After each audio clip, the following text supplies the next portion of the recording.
On July 13, 2025, Lexington, Kentucky would go from a routine traffic stop near an airport to a multi-location armed attack that local media would later refer to as the Lexington shooting and the Richmond Road Baptist Church shooting. What began as a standard police stop on a road beside Bluegrass Airport would end less than an hour later with gunfire inside a small Baptist church on Old Richmond Road, leaving 2 women dead, several people injured, and the gunman fatally shot by police. In this video, we break down the entire timeline of that day, from the license plate reader hit on Terminal Drive to the tragedy at Richmond Road Baptist Church. Our information comes from official Kentucky State Police reports, statements from Lexington authorities, and accounts from family members and churchgoers who lived through that morning. It is also a story about the people who refused to simply drive past a wounded trooper, and whose actions ultimately saved his life.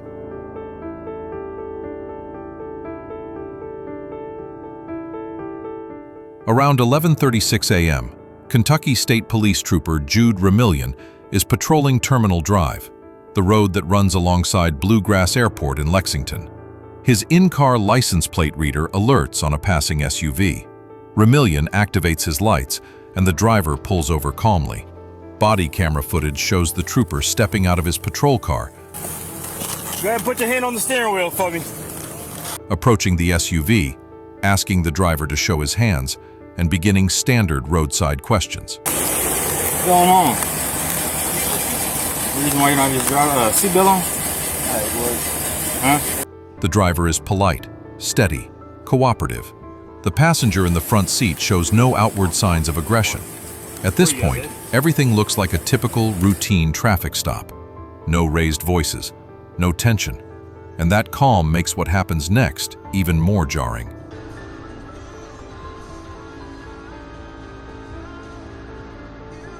As the trooper speaks with the driver and passenger, the situation changes in an instant. The passenger suddenly pulls out a firearm and shoots the trooper. The bullet strikes Remillion in the leg.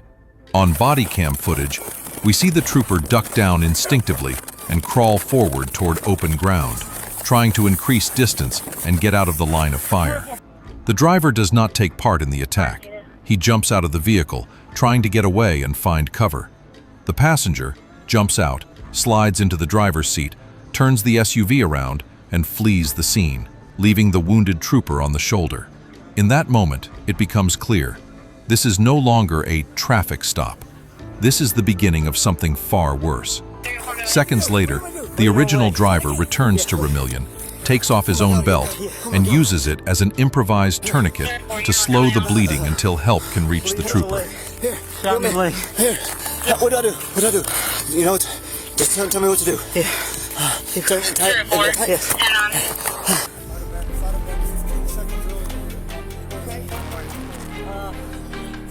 Several people on that road refuse to remain bystanders.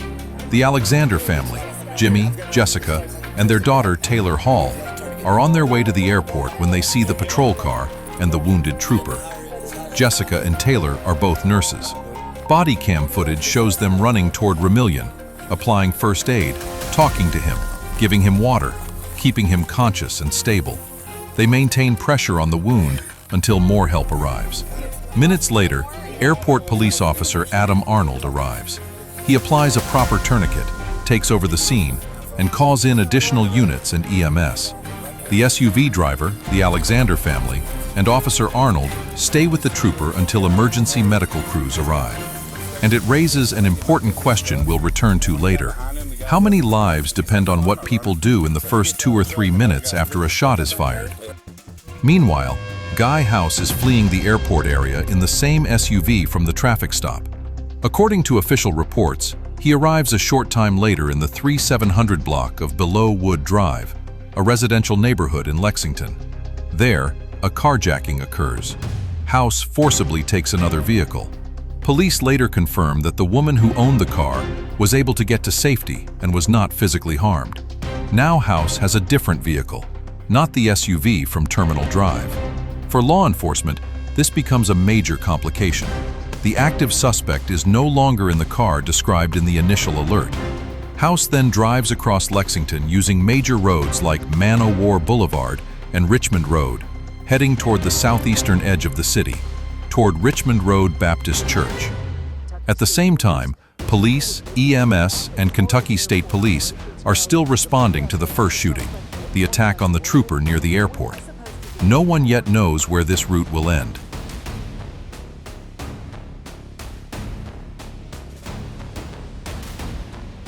Inside the church, a fellowship meal is underway, a Sunday lunch after services. House enters through the back door and begins asking for a specific woman, the mother of his children, someone connected to the congregation. He's told she isn't there. One relative later recalls that after hearing she was absent, House said something like, "Well, someone's going to die then." We're like, she's not here, and my mom's like, she's not here, and he's like, well, I guess someone has to die then, and he shot my mom twice. House opens fire inside the church.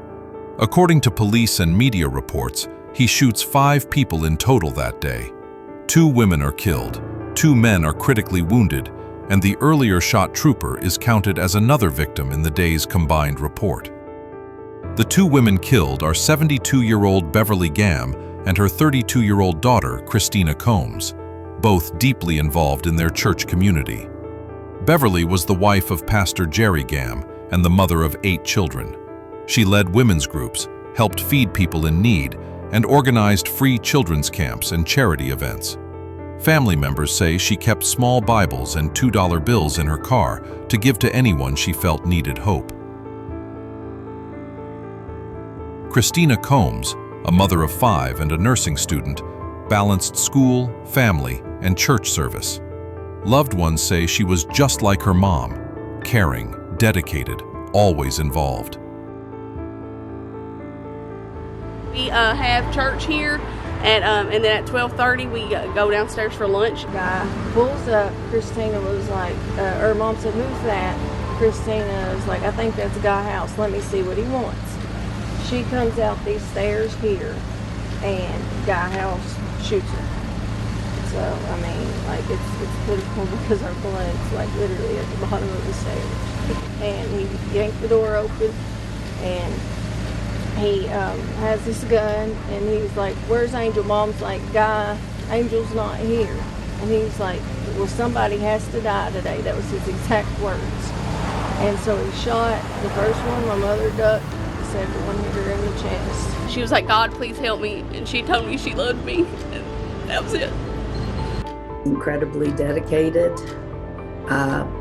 always talking about her children. Christina Combs was a working mom of 5. She worked at St. Joe's in labor and delivery and had 5 children, and I believe that's what she hoped to do when she started practice. She was also in her 3rd semester of nursing school at Bluegrass Community and Technical College at the Lawrenceburg campus. Among the injured are Pastor Jerry Gamm and his son-in-law, Randy Combs. Both survive but endure serious wounds, including gunshot injuries to the face, requiring long recovery. Murdered my wife and my daughter, and then he badly injures my son-in-law, and I'm on my power chair.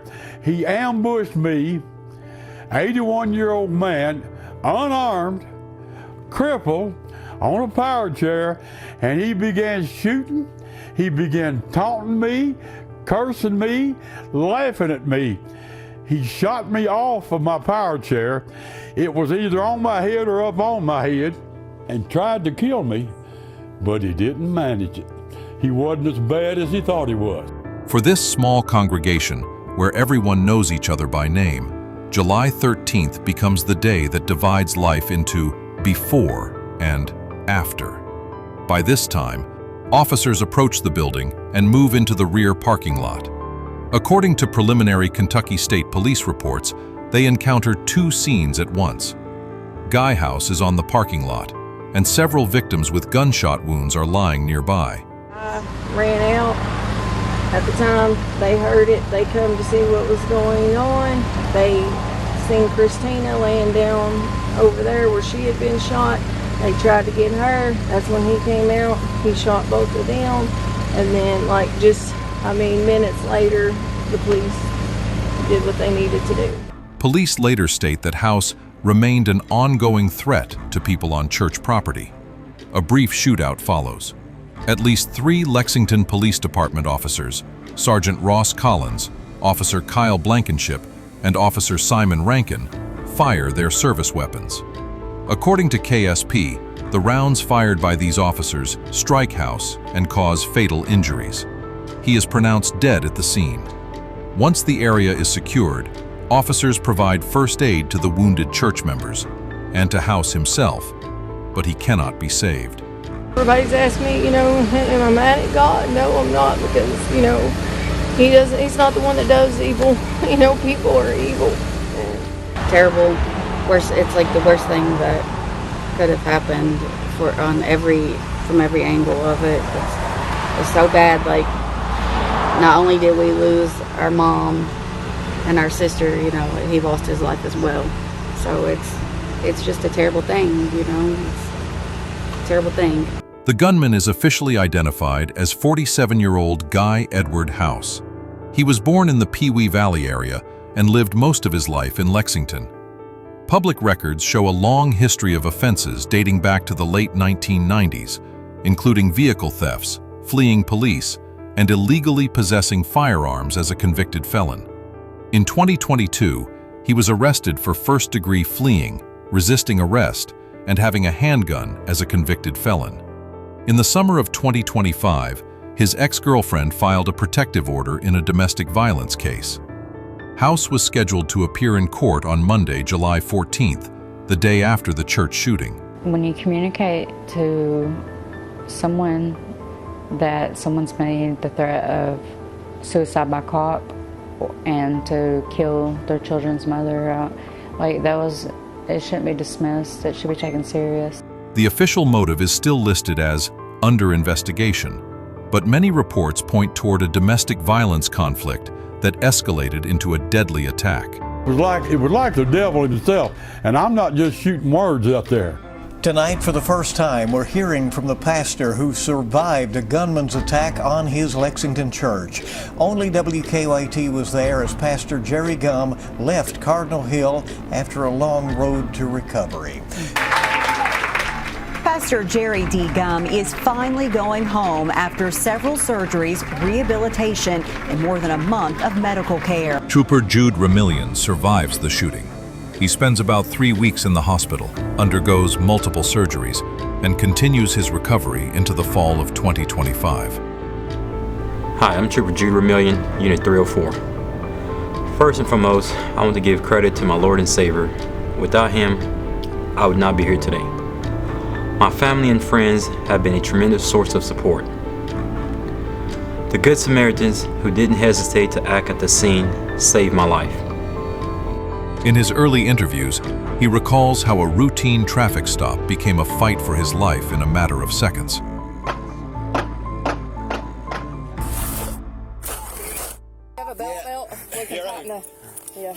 Today's guests of honor remind us that even during what seems like chaotic and divisive times, that there are still so many good Kentuckians out there willing to do good in the world. Trooper Jude Remillion, Jimmy Alexander, Jessica Alexander, Taylor Hall, and Adam Arnold exemplify this goodness. They exemplify goodness in general. In the fall of 2025, Kentucky State Police formally honor the 4 people who saved him on the roadside: Jimmy Alexander, Jessica Alexander, Taylor Hall, and Airport Police Officer Adam Arnold. They received the Citation of Meritorious Achievement, one of the agency's highest civilian awards, for extraordinary actions and courage. State officials say their quick intervention and decisive first aid were crucial to Remillion's survival. It is Kentucky's way of recognizing the people who, in a critical moment, stepped forward when it mattered most. In under 1 hour, the events of July 13th moved from a routine traffic stop on Terminal Drive to a deadly shooting inside a small church on Old Richmond Road. A wounded state trooper, injured parishioners, 2 women who lost their lives, their families, and a small religious community. all of them continue to live with the consequences of that day. Now, knowing the full timeline, from the license plate reader alert to the church shooting to the long recovery of the survivors, difficult questions remain. What, if anything, could have been done before House walked into that church? Could earlier arrests, court dates, firearm restrictions, or responses to domestic violence warnings have made a difference? Or once the first shots were fired on Terminal Drive, was the tragic chain of events already set in motion? Share your thoughts in the comments. Conversations like this help us understand how public safety works, the role ordinary people play in moments of crisis, and what, in our systems, our laws, or our decisions, might stop violence before it reaches another church or another home.